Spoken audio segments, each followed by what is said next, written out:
रुद्राक्ष की माला धारण करने का बड़ा महत्व है।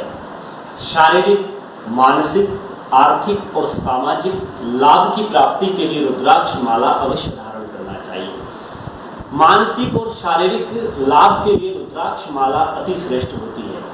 हमारे धर्म ग्रंथ में 4 वेद, 6 शास्त्र और 18 पुराण है। उन 18 पुराण में से एक है शिव महापुराण। शिव महापुराण में लिखा है कि यदि जो मनुष्य अपने गले में रुद्राक्ष माला धारण करता है उसके जीवन में सुख, शांति, ऐश्वर्य और समृद्धि सदैव बनी रहती है। उसी प्रकार से 18 महापुराण में से एक लिंग पुराण है जिसमें भगवान शिव के जितने भी ज्योतिर्लिंग या जितने भी लिंग का प्रादुर्भाव हुआ है, प्राकट्य हुआ है, उन सभी के बारे में विस्तृत जानकारी है। इसमें कहा है कि यदि जो मनुष्य रुद्राक्ष धारण करता है उसके जीवन में अनेक प्रकार के कष्ट आते हैं तो वो दूर हो जाते हैं और अनेक अकस्मात दुर्घटना, व्याधि, जरा, पीड़ा से भी उसको मुक्ति मिलती है। और हमारे ग्रंथ पुराण में तो इतना भी कहा गया है कि यदि हम कोई वैदिक कर्म करते हैं और उस वैदिक कर्म करने के समय यदि हम कंठ में रुद्राक्ष धारण नहीं करते हैं तो वो वैदिक कर्म हमें पूरा पुण्य नहीं देता है।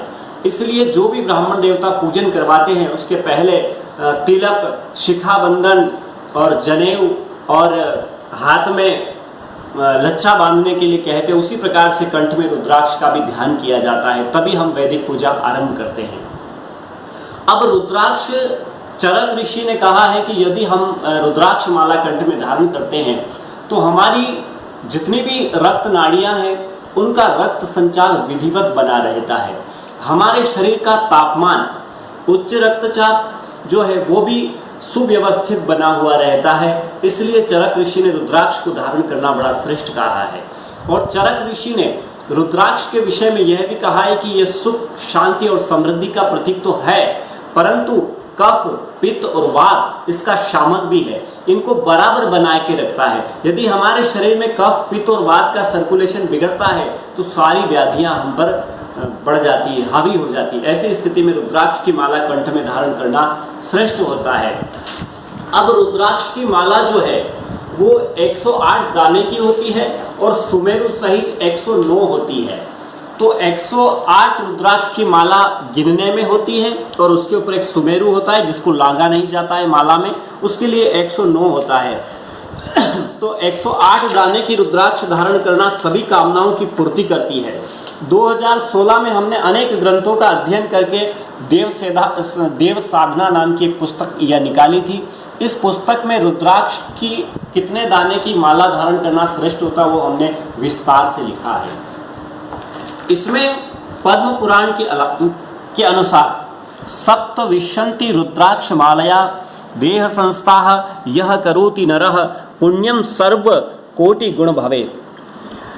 पद्म पुराण के अनुसार 27 रुद्राक्ष की माला यानी 27 रुद्राक्ष मनके की माला धारण करने वाला मनुष्य सभी प्रकार के पुण्य को प्राप्त करता है और करोड़ों गुणों से युक्त होता है। इसी प्रकार 30 रुद्राक्ष की माला धारण जप करने के लिए श्रेष्ठ होती है, जप कर्म में धन को देने वाली। 27 रुद्राक्ष की माला शरीर को सुख देने वाली, 25 रुद्राक्ष की माला मुक्ति देने वाली तथा 15 रुद्राक्ष की माला अभिचार फल देने वाली होती है। और इसी प्रकार से 108 दाने की रुद्राक्ष माला धारण करना सर्व कार्य सिद्धि प्राप्त होती है। अब आप इतने यदि 108 नहीं पहन सकते हैं तो जिस प्रकार हमने बताया उसके आधार पर ये पहन सकते हैं। सबसे बड़ा रुद्राक्ष आंवले के समान होता है और उस आंवले का चौथाई हिस्सा फिर ये रुद्राक्ष होता है। यह आप पूर्णतया धारण कर सकते हैं। उसके बाद जो चने की साइज होती है उससे थोड़ी बड़ी साइज है वो आप ये धारण कर सकते हैं और उस बिल्कुल चने की साइज वो ये रुद्राक्ष है जिसको आप धारण कर सकते हैं। मटर के बिल्कुल जो छोटे दाने होते हैं उसके अनुसार ये दाने हैं वो धारण कर सकते हैं और ये ज्वार जो होती है उससे पतली वो धारण कर सकते हैं। अब रुद्राक्ष जो है कई प्रकार की धातु में बनाई जाती है तो आप उसको चांदी में भी बनवा सकते हैं कैप लगा के, और सोने में कैप लगा के भी धारण कर सकते हैं और तांबे की कैप टोपी लगा के भी इसको धारण कर सकते हैं। अनेक धातुओं में रुद्राक्ष को पहना जाता है, परंतु रुद्राक्ष आप साधारण ही ऐसे धागे में पहनते हैं वो श्रेष्ठ है। रुद्राक्ष को कंठ में धारण किया जाता है, भुजा में धारण किया जाता है, हाथ में धारण किया जाता है। यह हाथ में पहनने के लिए बना हुआ है। इस प्रकार आप हाथ में भी धारण कर सकते हैं, कंठ में भी धारण कर सकते हैं। रुद्राक्ष का हमारे धर्म शास्त्रों में, हमारे पुराण में और सभी में बड़ा महत्व है, इसलिए रुद्राक्ष धारण करना चाहिए।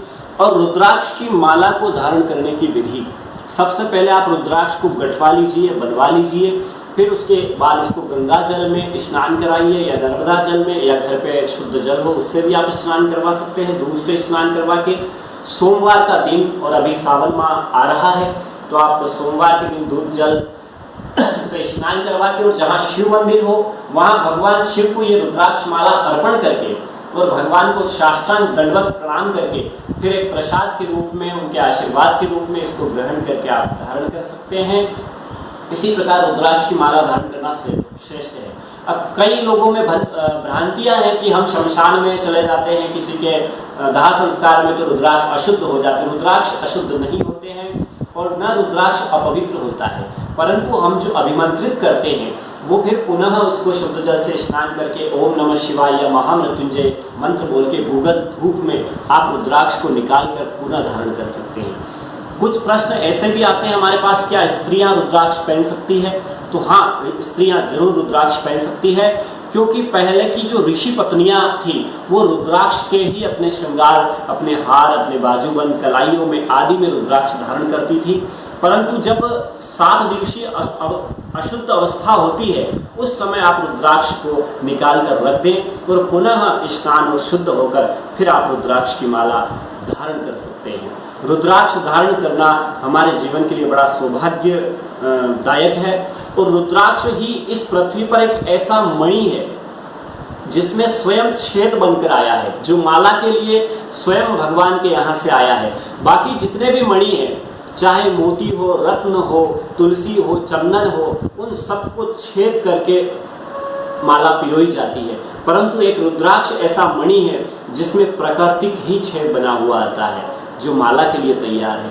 यह भगवान शिव का पृथ्वी पर एक अतुलनीय वरदान है, जो सुख, शांति, ऐश्वर्य, समृद्धि सभी प्रदान करता है। रुद्राक्ष धारण करना हमारे जीवन के लिए बहुत महत्वपूर्ण है, इसलिए आप सभी रुद्राक्ष धारण करें और श्रेष्ठ रुद्राक्ष को प्राप्त करें। रुद्राक्ष श्रेष्ठ नेपाल का होता है, इंडोनेशिया और भूटान में भी रुद्राक्ष होता है, लेकिन नेपाल का विशेष महत्व है, इसलिए आप नेपाली रुद्राक्ष पहने।